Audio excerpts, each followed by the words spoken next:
leave it there.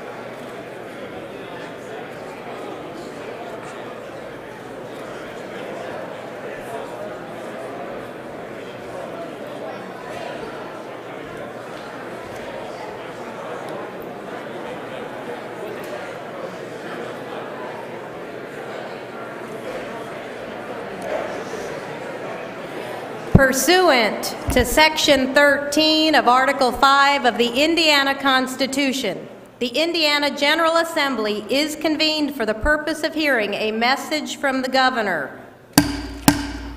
Ladies and gentlemen of the House and Senate, distinguished guests, I have the high honor of introducing the 50th Governor of the great state of Indiana, Mike Pence.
Speaker Bosma, President Pro Tem Long, Lieutenant Governor Ellspermann, Senator Lannon, Representative Pilath, distinguished members of the Indiana General Assembly, members of the judiciary, honored guests, my fellow Hoosiers, thank you for that warm welcome. After last week, warm is my favorite word. All kidding aside, I do want to take a moment to thank all of you in this chamber. I want to thank you and your families for the sacrifices that you make to be a part of the best state legislature in America. Thank you all.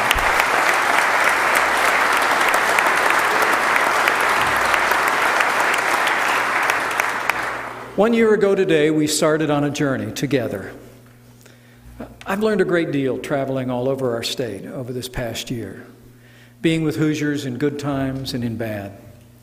From hiking with kids in the Lincoln State Park to walking neighborhoods in Kokomo after the devastating tornadoes passed through that city. I've seen in those moments the character and spirit of our people firsthand. Hardworking, resilient, people of faith, and generous to those in need. And from all that I've seen, I can say on this night with conviction that the state of our state is strong and growing stronger because Hoosiers are the best people on earth.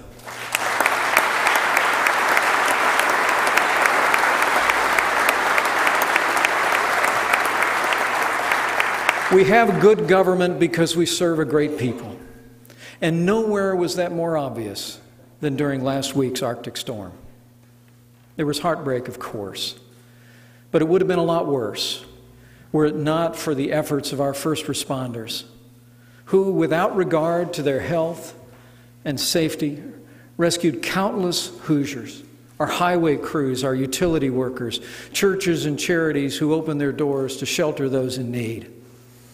So to our local police, fire, EMS, to the Indiana State Police and highway workers at the local and the state level, and to every Hoosier who reached out to a neighbor in time of need, the people of this state are in your debt, and so am I.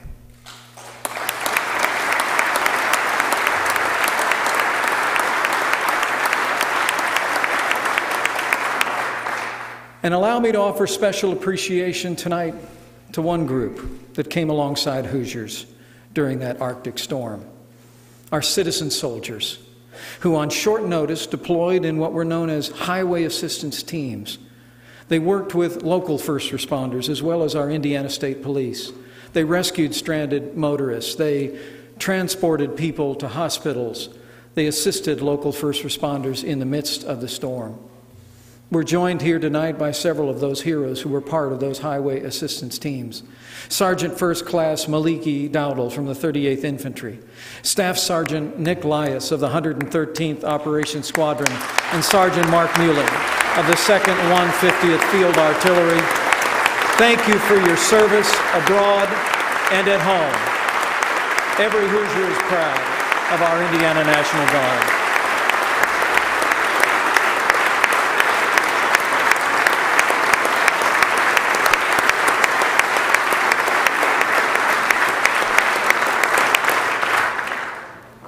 You know, I think moments like this should be about the future, but it's also important that we see how far we've come in the last year together. Now, last year, I told you at this podium that we would make job creation job one, that we'd live within our means, that we'd improve our schools, and that we'd cut taxes. And thanks to the hard-working people of this state and all of you in this room, we did just what we said we would do. We balanced our budgets. We created jobs. We cut red tape, we improved our schools and our roads, and we paid down state debt. Heck, I even put the state plane up for sale. I mean, if you know anybody that's looking for a good deal on a Beechcraft King Air, give me a call. We did all of that, and we came together to give Hoosiers the largest state tax cut in Indiana history. That's a record of accomplishment of which we can all be proud.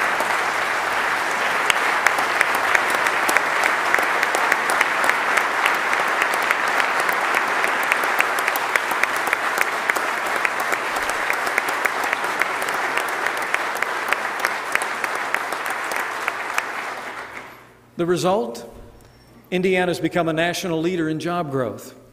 Last year, Hoosiers created more than 47,500 new private sector jobs, and we maintained our AAA credit rating, one of the few states in the union to do that.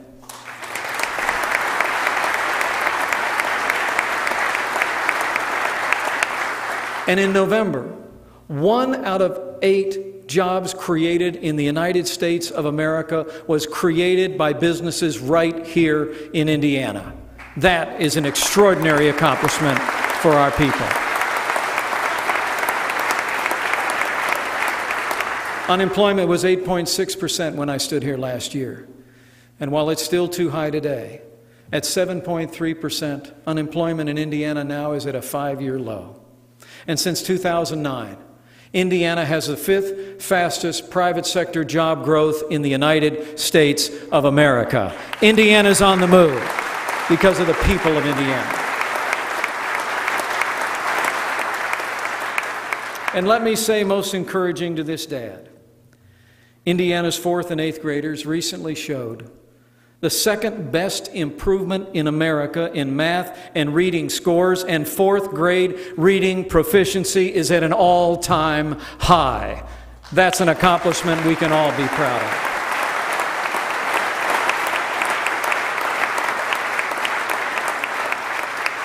So we've made progress in jobs and schools, but with still too many Hoosiers out of work, with our state lagging behind in per capita income and health, and too many kids in underperforming schools, I believe we must remain relentless, bold, and ambitious to keep our state moving forward.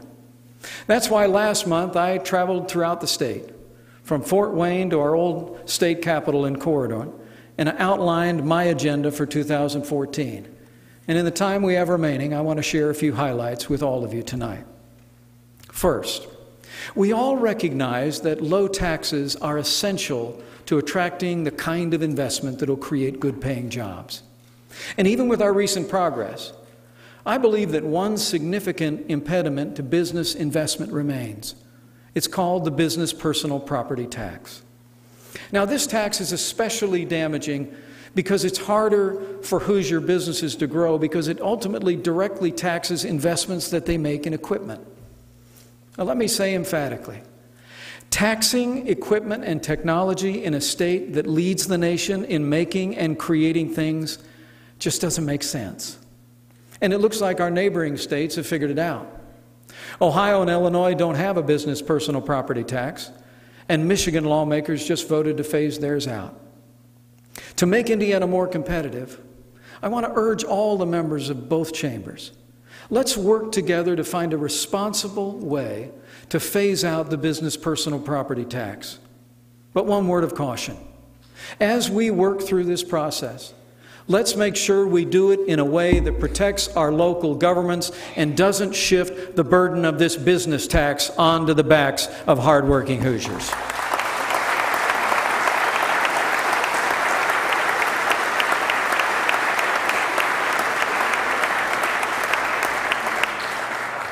Now, I appreciate that both the House and the Senate leadership are looking at the business personal property tax and other ways to ensure that Indiana has the best tax climate possible. But phasing out the business personal property tax, I believe, will spur new investment by businesses large and small. Businesses like Coas Technology, an advanced manufacturing startup in Anderson, Indiana, launched by a Marine veteran whose products help support our troops. Or larger businesses like Amatrol in Jeffersonville, started back in 1964 by Don and Roberta Perkins to manufacture technical training systems and software for colleges and industry. Today, Amatrol employs 143 Hoosiers, and in 2010, it was named the Indiana Outstanding Business of the Year. These are just two of the kind of success stories we can see more of in Indiana with the right kind of tax reform. And since I mentioned both of them, why don't you join me in welcoming those two great Indiana business stories, Nate Richardson of Coas Technology and Paul Perkins of Amatrol, who are with us tonight in the People's House. Thanks for making Indiana the state that works.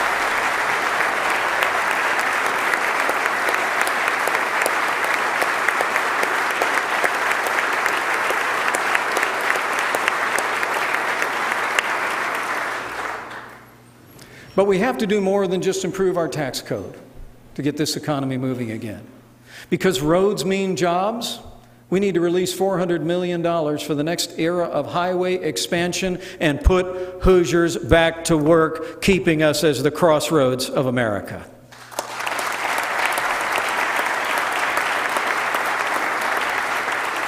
And because Indiana is agriculture, we need a permanent fix to the soil productivity factor.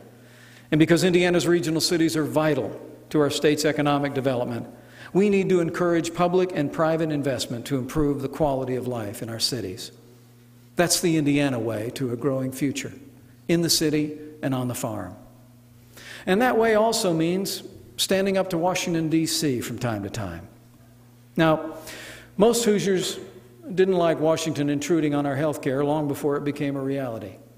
Now more people than ever know why we were right to stand up to the federal government on the Affordable Care Act. There's been a lot of talk these days, though, about Medicaid. The sad truth is that Traditional Medicaid is not just broke, it's broken. Research shows that the program actually doesn't lead to better health outcomes, and in some cases, believe it or not, it actually hurts the very people it's supposed to help. One analysis found 2/3 of children on Medicaid who needed to see a specialist actually couldn't in that program. Traditional Medicaid is not a system we need to expand, it's a system we need to change.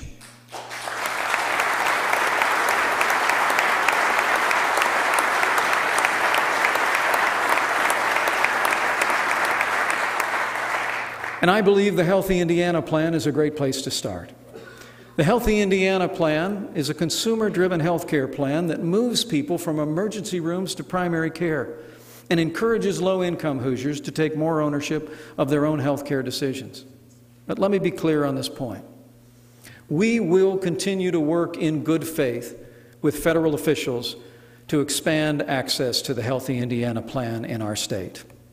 But I will oppose any expansion of our health insurance system that condemns vulnerable Hoosiers to substandard health care or threatens the fiscal health of our state.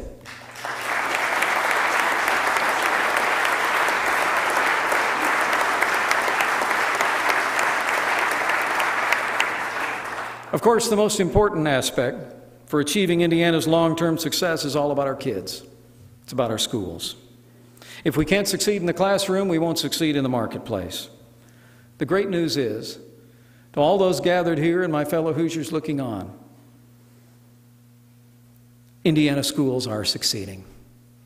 This year, more than 500 public schools improved a full letter grade or more. With nearly 20,000 choice scholarships currently in use, Indiana has the fastest growing school choice program in the country. And with strong bipartisan support from both chambers last year, we're busy all over this state working to make career and vocational education a priority in every high school in Indiana again. We've made great progress in our schools, and working together we've accomplished a lot. On career education, we're expanding curriculum in our high schools and developing new partnerships with local businesses to support regional career education. Now, while anyone who wants to go to college, regardless of where they start in life, ought to be encouraged to go, we all know there's a lot of good jobs in Indiana that don't require a college degree. These new partnerships through our regional works councils operating all over the state of Indiana will make sure that our schools work for all of our kids, regardless of where they start in life and regardless of where they want to start in life. To ensure we succeed in this effort, I'm proposing legislation that will conduct an in-depth assessment of how our career and technical education dollars are spent. And let's also make sure that adults who have a high school degree get the skills they need to get back on their feet by repurposing current job training dollars to help adult workers get the high-wage, high-demand jobs that are available in Indiana today.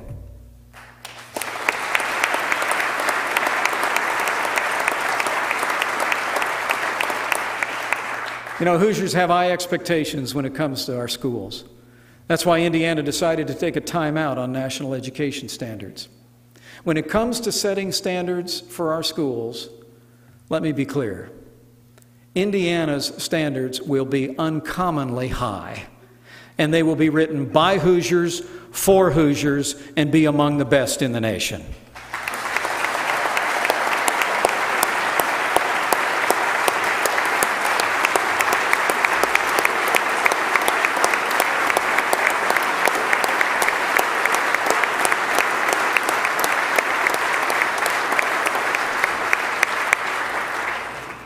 That progress that I just described earlier is a testament to our kids, to our parents, to our teachers, to our administrators, and it's a testament to the Indiana State Board of Education. Join me in thanking every member of the Indiana State Board of Education and Superintendent Glenda Ritz, who are here with us tonight. We appreciate your service for the people of Indiana.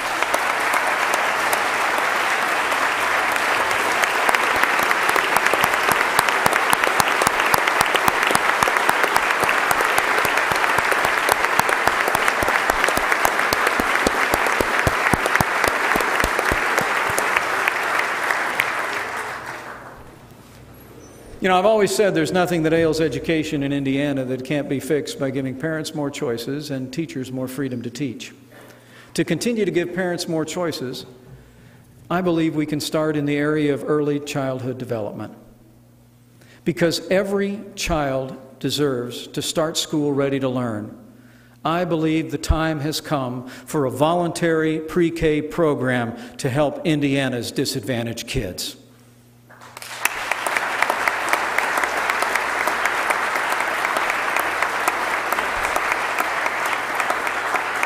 Now, I'll always believe the best pre-K program is a prosperous family that's able to provide the kind of enrichment in the home that every child needs and deserves. But the reality is that's just not the case for too many Indiana children. Now, it's important that this program be voluntary.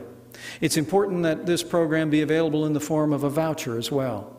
I want parents to be able to choose to send their child to a church-based program, a private program, or a public pre-K program that they think would best meet their needs. But I urge all of you in this session of the General Assembly, let's come together, let's work across party lines. On behalf of our children and their future, let's open the doors of opportunity to low-income families for quality pre-K education in Indiana this year.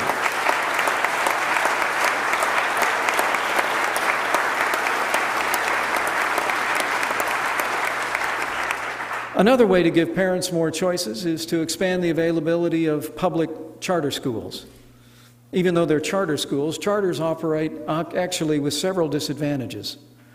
We need to level the playing field and allow charter schools to manage their budgets with the same flexibility as traditional public schools. At the same time, in the interest of greater choices for families, we should make sure that unused or underutilized public school buildings can be put to use by charters and other schools that need them. Now, choice matters, but at the end of the day, every Hoosier knows a good teacher makes all the difference.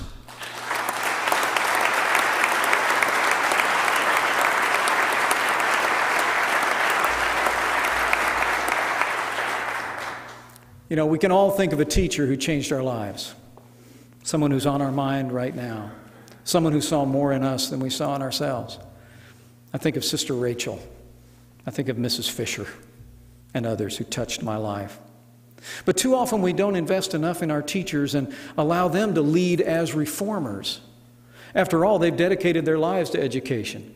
And I believe we should do more to unleash their creativity and expertise. That's why I believe we need a teacher innovation fund to help teachers who are willing to try new ways to teach our kids. Innovative teachers like Steve Perkins, a Latin teacher from North Central High School in Indianapolis, whose enthusiasm has ignited a passion for classical education in that school. And it got him named the 2014 Teacher of the Year. Mr. Perkins and his family are here with us tonight.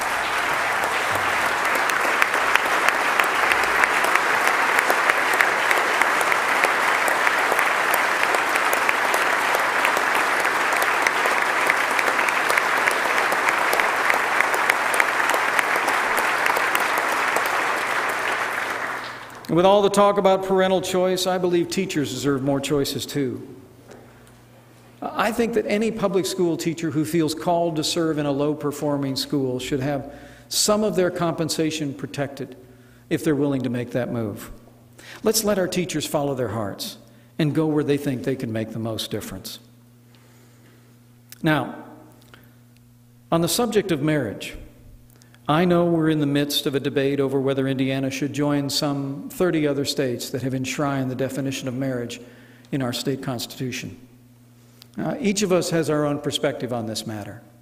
For my part, I believe in traditional marriage. And I've long held the view that the people, rather than unelected judges, should decide matters of such great consequence in our society. Now, reasonable people can differ. And there are good people on both sides of this debate.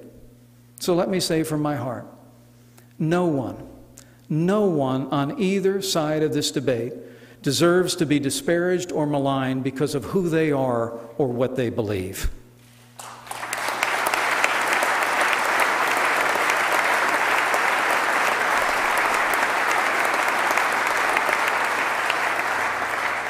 Let's have a debate worthy of our people, with civility and respect.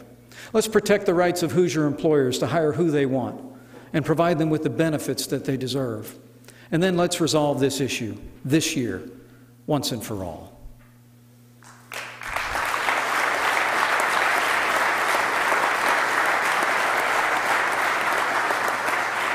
And after that's over, let's come together to support every Hoosier family. One way we can do that is by helping working families with their family budget. Did you know that our tax deductions for dependents in Indiana have not increased since 1978, even though the cost of living has increased 3.6 times? I think it's time to index the personal and dependent exemptions to inflation to end this hidden tax on working families in Indiana. And let's also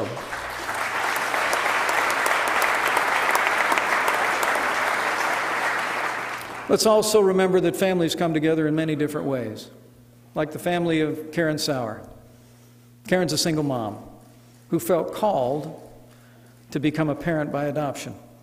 She adopted her two kids, Nevin and Dustin, when they were 11 and 12 years old after they'd spent many years in foster care. Karen says people are always telling her that she's changing those kids' lives. She's always quick to say, "They're changing mine." Would you join me in welcoming a great Indiana family to the People's House tonight? Karen and the kids, you're an inspiration to us all.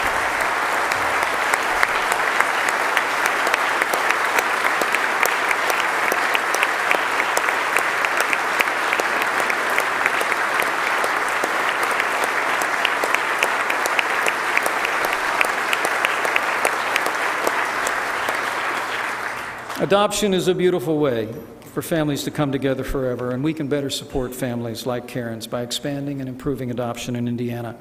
We can improve the way we place children from state care into adoptive homes, and we can support every parent who's willing to lovingly adopt a child into their home. I think we should make it our aim to do nothing less than to make Indiana the most pro-adoption state in the United States of America.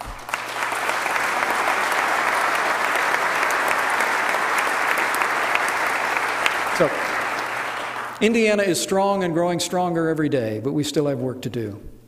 And we will only achieve our full potential by working together, like Hoosiers always do when it matters most. Like on a warm summer day last July, two boys were walking on the dunes along Lake Michigan. And suddenly, one of the boys just disappeared. 6-year-old Nathan Weisner simply vanished into the sand. His dad ran to the scene, marshaling help even while frantically digging for his son.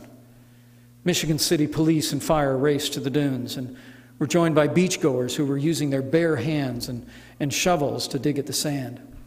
Local businesses showed up, rushing machinery to help clear away the sand. Even reporters covering the story were seen using their own notepads to dig for the boy. For nearly 3 hours, not one of those Hoosiers gave up. 140 people, until a firefighter felt a hand beneath the sand and pulled little Nathan to safety. They called it the miracle on Mount Baldy. And when I called Nathan's dad at the hospital to see how he was, I told him they were calling it that. And Greg told me, "Governor, this wasn't our miracle. This was everyone's miracle." And he was right. And that's the Indiana way. We are a strong and good people, but we are never stronger than when we work together. So let me say as I close, as I said a year ago at this very podium, together we will build a more prosperous future. Together we will open doors of educational opportunity for all of our kids, and together, and only together, we will approach our third century with confidence, with faith in Him who has ever guided this 19th star, and with boundless faith in all who go by the name Hoosier. I know the best is yet to come. Thank you. God bless you, and God bless the great state of Indiana.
Joint convention is hereby adjourned. For the purposes of adjourning the House, I recognize Representative Friend. Mr. Speaker, I move you that we do now. Is there a second? All in favor indicate by voting aye. Aye. Opposed? We are adjourned.